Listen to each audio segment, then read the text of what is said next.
Quyosh foydalimi yo zararmi? Quyosh barcha mavjudotlar uchun, jumladan inson uchun hayotiy muhim yulduzdir.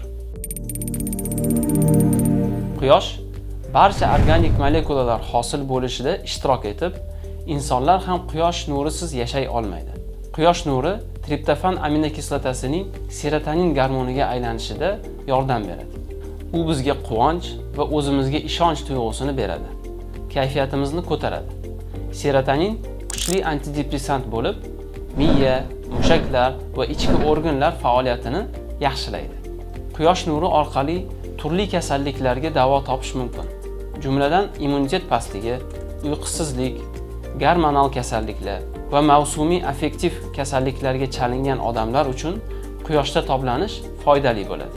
Bundan tashqari, quyoshdagi ultrabinafsha nurlarini yana bir muhim xususiyati mavjud. U teri hujayralarida D vitamini ishlab chiqishida faol ishtirok etadi. D vitamini organizmga kalsiy so'rilishi uchun zarur element hisoblanadi. U osteoporoz rivojlanishining oldini oladi. Suyak to'qimalari tiklanishida yordam beradi va bolalar suyaklari deformatsiyasi va o'sish bilan bog'liq muammolarni oldini oladi. Quyosh nuri depressiyadan qutqaradi. Undan hosil bo'ladigan D vitamini nafas olish va gormonal kasalliklarni oldini oladi. Keksayganda demensiya va ateroskleroz rivojlanishini oldini oladi. Ammo uzoq muddat quyosh nurlari ostida qolish tanaga zarar yetkazadi. Quyosh nurlari birinchi navbatda teri va ko'zlarga ta'sir qiladi.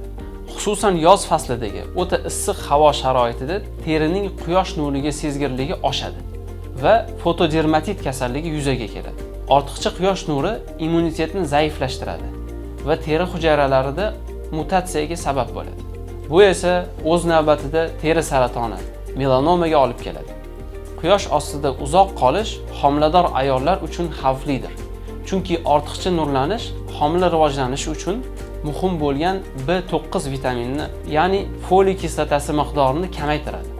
Oftob nurining salbiy ta'sirlaridan yana biri tomirlarni kengaytirishi va oyoqlarda varikoz, yuzda esa ingichka tomirlarning yorilishidan kelib chiquvchi qizil dog'lar paydo bo'lishiga sabab bo'ladi. Quyosh nurlari keyinchalik terining barvaqt qurishini keltirib chiqaradi. Chunki bu nurlar teridagi to'qimalarni bo'shashtiradi va u tezda qurishib, burisha boshlaydi.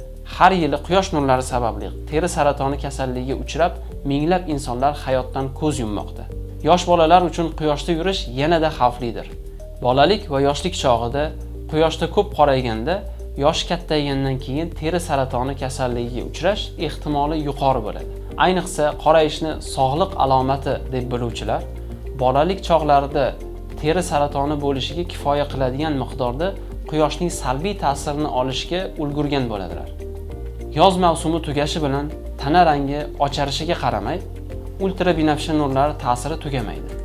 Quyoshning zararlari haqida Rasululloh sallallohu alayhi va sallam ummatlarini 14 asr avval bundan ogohlantirganlar.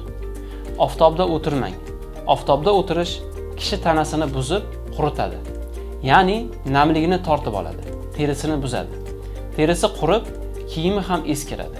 U inson badanida yuzaga kelgan yashirin kasalliklarni yuzaga chiqaradi. Boshqa hadisda Rasululloh sallallohu alayhi va sallam albatta haroratning shiddati jahannamning qaynab chiqqan issig'idandir deganlar. Shuning uchun jazirama issiq kunlarda oftob ostida ko'p yurishdan saqlaning. Hamda ko'proq Allohumma ajirni minan nar. Allohim meni do'zaxdan saqlagin deb duo qilishni unutmang. Assalomu alaykum va rahmatullohi va barakatuh.